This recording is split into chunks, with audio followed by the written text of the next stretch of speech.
This is Osier, and we are starting Chapter 1, the first video for learning targets 1, 2, and 3. And those are right there on the screen for you, so we're going to be able to do a lot with lines and segments and slopes.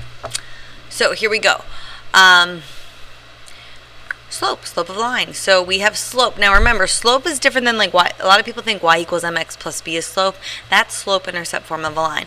Slope is simply the rate of change, or like the angle of the line. So to calculate that with a formula, this is where you do y2 minus y1 over x2 minus x1. Or you can count on a graph, rise over run. And you can also see it like this. That triangle would stand for the word change. So it would be change in y over change in x. Now you can have different slopes. You can have a positive slope, which means from left to right you're going up.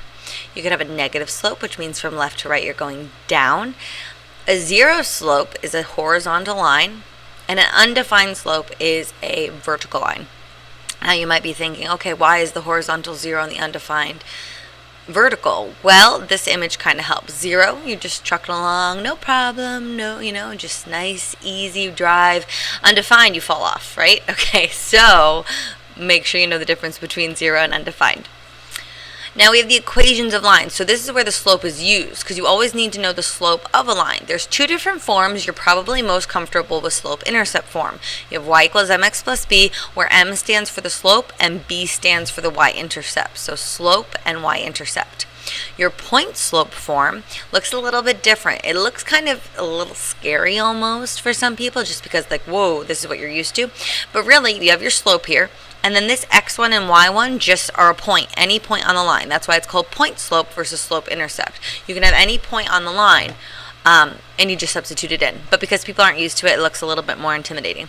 So let's use both of those. If we're writing an equation with slope and an intercept, we're probably going to use slope-intercept form.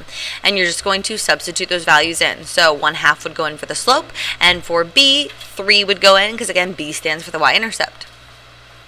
Write an equation of a line with a slope of 3/2 that goes through the point 2, -3. So this time I have a slope and a point, so I'm going to use point slope form. Again, that 3/2 goes in for the slope, but then the x value of the point, because remember every point has an x and a y, the x value goes in for x1, and the y value goes in for y1. And then we're just going to clean it up, because minus a negative is a plus, so really anytime you have a negative, it's going to look like a plus. Anytime you have a positive, it's going to look like a minus, just because of the layout of the formula. It's a minus. So we're going to use this with slope of parallel and perpendicular lines. So if we were to find the slope of each line counting rise over run, I would have 2 over 1 and 2 over 1. So those parallel lines, they have the same slope. Okay. For the perpendicular lines on the right, again, if I count 2 over 1 and then I count up 1, left 2, that would be -1 over 2. A quick thing about negative slopes, you can write the negative on the outside, that's fine. You can write the negative on the numerator, that's fine. Or you can write the negative on the denominator, that's also fine. You can't write the negative on top and bottom, because what's a negative over negative? A positive. So it changes the direction of the line if you do that. So just a quick thing about that, because sometimes people get nervous about where they're supposed to put the negative. Now in this case, they're negative reciprocals. What that means is one's positive, one's negative, and they're the flipped version of each other. This is important to know, okay? They are the same slope for parallel lines, negative reciprocal slope for perpendicular lines. You need to know those facts.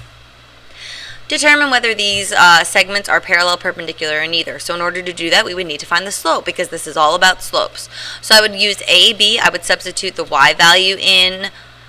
For b, it doesn't matter which way you go as long as you go in the same order. So I went 7 minus -5. Be careful of that double negative. 4 minus -2. And I got 12 over 6, which is a nice pretty 2.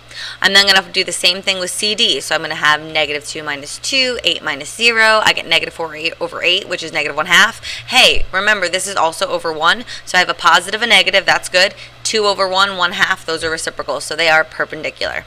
That's how that stuff works.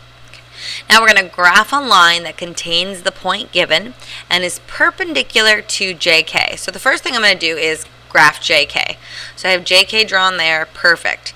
And now I know that it needs to go through -2, 1. Sorry, I'm jumping the gun here. -2, 1 is going to get plotted here. Then because I want a perpendicular line, I'm going to count the slope. So this is up 2 over 5. So that's where this 2/5 came from. And then because it's perpendicular, perpendicular lines have negative reciprocal slopes, so we're going to negate it. So in this case, it was positive, it will become negative, and I'm going to flip it. So instead of 2 over 5, it's 5 over 2. So now I'm going to start, because it said it has to go through this point. I'm going to start at this point, and I'm going to use the slope that I have. So I'm going to do 1, 2, 3, 4, 5 in the negative direction, and 2 in the positive direction. I also could do 5 in the positive direction and 2 in the negative direction, as long as when I connect, it goes through the line. So there they go. They're perpendicular. So pretty. Okay. Why don't you try this one? It's the same way that I just did the one right before that, so go ahead and try that one. And we are going to, you could pause it right now. And now we're going to do an equation. So I have a point here, and I want it perpendicular to this line. So because I see point, I'm probably thinking point slope form. Boom. Okay. I need a point and a slope. I have a point. I have a slope here. This is 1/2. But because I want a perpendicular line, I'm going to use the negative reciprocal. So I'm going to negate it and flip it. Then I'm going to substitute the points in. So 5 in for y, negative 2 in for x. They're coming from here. And we're done. That's it. Now if you want to do it in slope-intercept form, I'm going to show you that example. So here we're looking for a parallel line, so I'm going to keep the slope the same. However, right now it's not in standard form, so I need to first get y by itself. So I have a negative 1/3 slope. Then I'm going to say, okay, I could use point slope and plug the 2 and the 3 in, put the negative 1/3 in, and I'm done. Or for those of you who really like y equals mx plus b and don't want to let go of it, I can substitute. I'm still going to have to substitute the same stuff in. So negative 1/3 is going to go in. 2 is going to go in for my y, 3 is going to go in for my x, but I don't know what b is at this point. So I would solve for b, and then I have to write it all at the end. So I have my b value that goes in for b, and I have my slope value that goes in for m. And that's how you write equations. Okay, that one's not on your notes. I'm sorry. This is all you guys have to do. Have a wonderful day, and I will see you in class.